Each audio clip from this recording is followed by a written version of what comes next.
You've got three charts for us today. The first one is Bitcoin and Ethereum, and we're going to pull it up here. What are you looking at when you see the Bitcoin and Ethereum kind of charts overlaid with each other? Yeah, so those two charts are what we call our volatility adjusted momentum signal on the top panel, and the bottom panels are probable range analysis. So without being too technically jargony, but one thing that the chart on the bottom, the bottom panels where we show the ranges, those ranges are quantitatively linked to the volatility adjusted momentum signal. So if something's bullish, there's more skew to the upside in the range. If something's bearish, there's more skew to the downside in the range.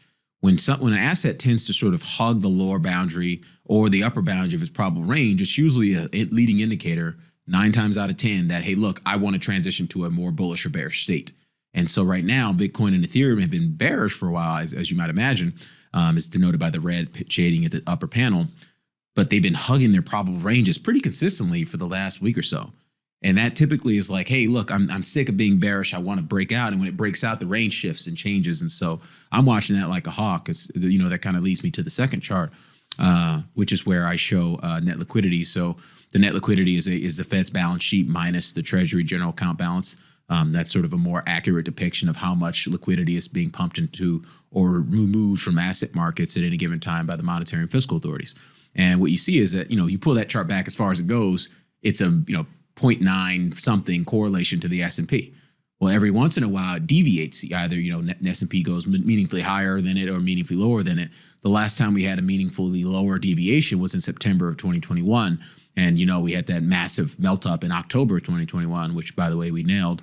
That massive melt up was a function of, look, we deviated too much. The monetary conditions, the net liquidity conditions didn't change.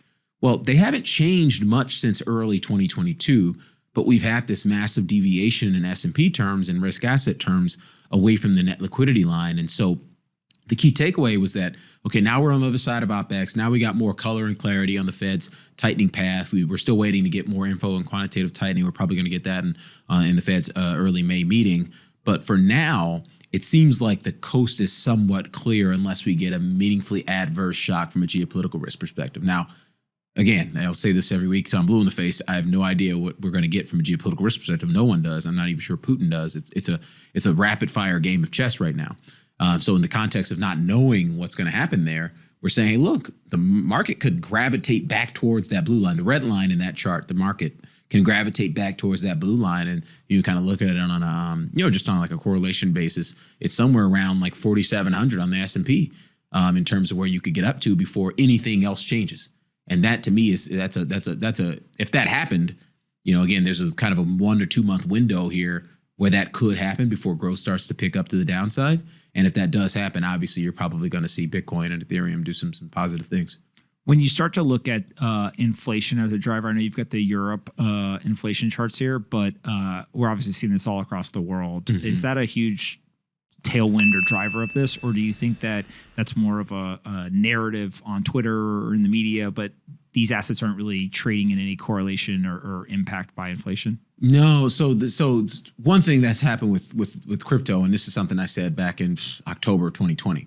I think I was tweeting at you, and I said, hey, look, the more institutional firms adopt cryptocurrency and digital assets in general, the more correlated it's going to become to S&P and NASDAQ because, they have, sort of vol targeting, risk budgets and things of that nature. And so, it's all going to start to become one kind of big trade. And that's exactly what happened. And so, the sort of inflation hedge aspect of the crypto digital asset space sort of got lost or got buried underneath the, no, wait, this is as far out on the risk curve, risk spectrum as you can possibly be in terms of the realized volatility of the asset. And so that really, in my opinion, that institutional adoption and obviously the institutional puking of these types of assets really weighed on that. So, I don't believe that it's lost its inflation, hedge kind of, core inflation hedge, ability. It's just that the risk, kind of the widening of risk premia in this most recent kind of, 2 to 3 months, really, so going back to November, has been kind of overwhelming factor.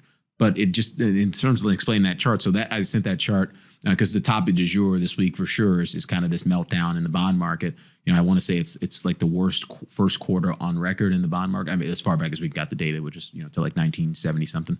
So I'm sure there have been worse quarters, historically, but as far back as we have that Bloomberg index. And so, one thing that's really been roiling the bond market and keeping me up at night because I'm long bonds like an asshole, is the fact that, this European inflation dynamic is really, it's been a big surprise. Like we all know the U.S. inflation dynamic has been a big surprise to the upside. That's the blue line in the upper panel. That's the Citi's U.S. Inflation Surprise Index, which measures kind of like how surprised are economists by inflation at any given time. So the higher the number, the more surprised economists are in terms of their estimates. Well, the blue line is obviously, it's been trending kind of right around its all-time high for the past, kind of really 9 months. But the red line, it looks like for lack of a better phrase, looks like Viagra. Like Europe's inflation surprise momentum and the kind of shock to the positive shock to inflation in Europe has been on the orders of magnitude as the positive shock to inflation in us. And now think about U.S. inflation. It's all we talk about. You're going to leave here. You're going to complain about inflation. You're going to talk about inflation. I'm going to talk about inflation. It's all anyone talks about these days. Now, multiply that times 3, and that's where Europe is right now. And so that big shock to inflation really catalyzed a massive repricing in the European sovereign debt market that started in early January, and it continues. And it's probably going to continue until, those dynamics get under control, i.e. inflation peaks in Europe. Our model has that occurring in the second quarter. But more importantly, that repricing in the European sovereign debt curve is probably still hostage to, the fiscal response to all this inflation pressure. Because Europe, they're kind of talking about, maybe cutting gas taxes, issuing checks to households to sort of help offset prices, which I think is a stupid. Dear God, that's the dumbest idea I've ever heard in my entire life. Let's increase demand to help fight inflation.